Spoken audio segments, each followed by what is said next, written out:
Ya muridun, wahai orang-orang yang pengen belajar benar, para muridku yang pengen belajar benar, ya. Qad nataqtu, aku sudah menyatakan, aku sudah memproklamirkan, aku sudah menyampaikan. Nataqtu. Walakin antum tahrubuna, tetapi kamu melarikan diri. Wala ta'maluna, dan tidak kamu amalkan. Ismi fisairil biad akhras, namaku di seluruh negara terkenal aku ini sebagai orang yang bisu. Kuntu atajananu, dan aku berpura-pura gila. Wa atakharasu, dan pura-pura bisu. Ata'ajamu, pura-pura ngomongnya pelok, ya, ngomong bahasa asing yang nggak jelas bahasanya, pura-pura. Walakin masahali, ternyata tidak izinkan Tuhan kepadaku, ternyata saya keliru lah, tidak sah. Akhrajani, Tuhanku mengembalikan aku, mengeluarkan aku. Al-qadaru, ya, takdir telah mendorongku, maksudnya ilaikum, untuk mendatangi kamu. Kuntu fil matamiri, aku berada di hutan-hutan belantara, aku ada di tanah-tanah gersang, ya, melanglang buana kemana-mana.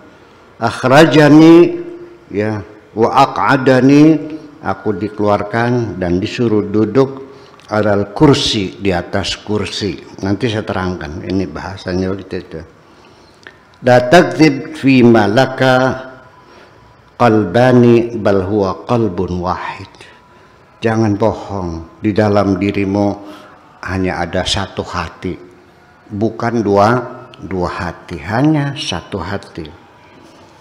Bi ayyi syai'in imtala'ah fi ma yasa'u, apa yang memenuhi hatimu, fa ma yasa'u syai'an akhar, kalau sudah penuh ya tidak bisa diisi lagi dengan yang lainnya, hatimu sudah penuh, ya. Qala Allahu azza wa jalla, Allah mengatakan kepada kita, qalbun wahidun, satu hati, ya bi ayyi syai'in, dengan apapun, imtala'a fi ma yasa'u syai'an akhar, kalau sudah penuh ya tidak bisa diisi dengan yang lainnya. Qala azza wa jalla, ma ja'alallahu li rajulin min qalbaini fi jawfihi, Allah tidak membuat dua hati di dalam dadamu itu, hanya satu hati. Artinya beliau itu dulu pernah menyendiri di hutan-hutan, di belantara, mengasingkan diri. Dalam proses ini begini, dalam proses semacam ini ada orang yang sehari-hari jalan kaki aja, muter-muter di desa itu bertahun-tahun. Pas jam 12 lewat di depan ini, muter lagi. Jam 12 malam masih terus bertahun-tahun. Lalu masyarakatnya keburu menyebut dia waliullah. Ada yang tidur aja, dakom aja, nggak mandi-mandi, nggak potong kuku, nggak cukuran, bertahun-tahun, ini waliullah, sudah keburu dianggap waliullah. Saya kasih tahu, itu orang-orang masih dalam proses, belum final, dalam proses penghancuran dirinya menuju tingkat fana, belum final. Sebab nanti kalau sudah final pasti akan dikembalikan kepada masyarakatnya lagi untuk memberi manfaat. Ini perlu diketahui. Jadi jangan terburu-buru ada orang lagi bertapa wali, belum tentu, masih dalam proses. Ya mudah-mudahan saya doakan mudah-mudahan tercapai. Nah, ini terjadi pada diri saya pribadi. Saya dulu niatnya sudah tidak akan kembali ke masyarakat lagi kok. Masuk hutan sudah 6 bulan waktu itu. Dengan Pak Yunus dulu tuh ya, masuk BD segala macam.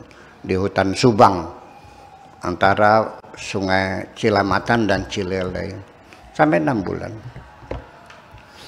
Apa yang terjadi? Ya memang saya merasa nyaman, karena saya sudah merasa tidak nyaman melihat wajah-wajah manusia itu. Kan terbobat kabeh. Bohong semua kok. Saya tahu kok. Ya, ketika di hutan saya tidak melihat cewek, tidak melihat uang, tidak melihat. Saya ya, mencari diri ya. Perjalanan panjang menuju diriku sendiri. Apa yang terjadi? Saya melihat ada beberapa hal yang aneh-aneh pada diri saya. Ya, ketika saya di rumah Tulungagung itu, ada seorang perempuan tua berjalan dengan manggul tangan di belakang begitu, biasa kan. Saya mendengar dia lagi marah kepada suaminya. Enak aja, lagi masih melarat bersama gue. Ya, orang udah duitnya banyak, cari perawan lagi gitu ngomongnya.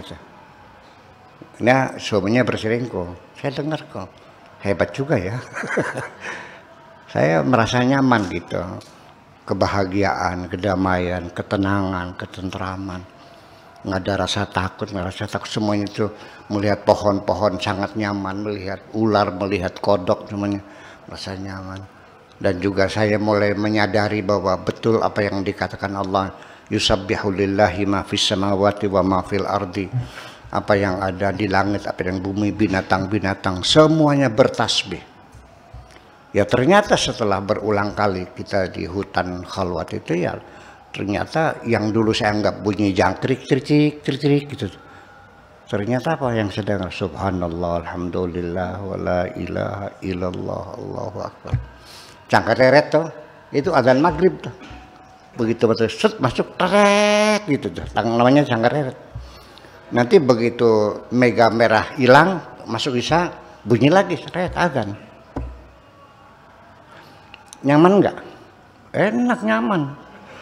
Napas lega, badan sehat, ya kan gitu. Udah nggak ada kebutuhan, nggak ada keinginan, nggak ada. Ya, situlah.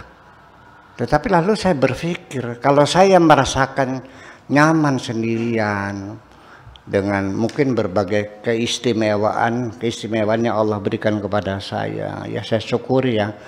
Saya bertanya, lalu saya manfaatnya apa di dunia ini? Nggak ada.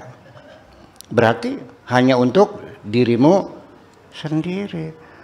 Jadi akhirnya ada dua pilihan, apakah saya mempertahankan kenyamanan diriku sendiri, ataukah aku hadir di bumi memberi manfaat kepada orang lain, tapi resikonya engkau akan banyak melakukan dosa-dosa. Mana yang pilih? Saya pilih yang kedua. Siap untuk menghadapi dosa-dosa. Yang penting aku bermanfaat. Dan di penghujungnya amalku akan ditimbang. 1 gram saja lebih berat kebaikanku. Aku selamat di hadapan Tuhan. Terima kasih.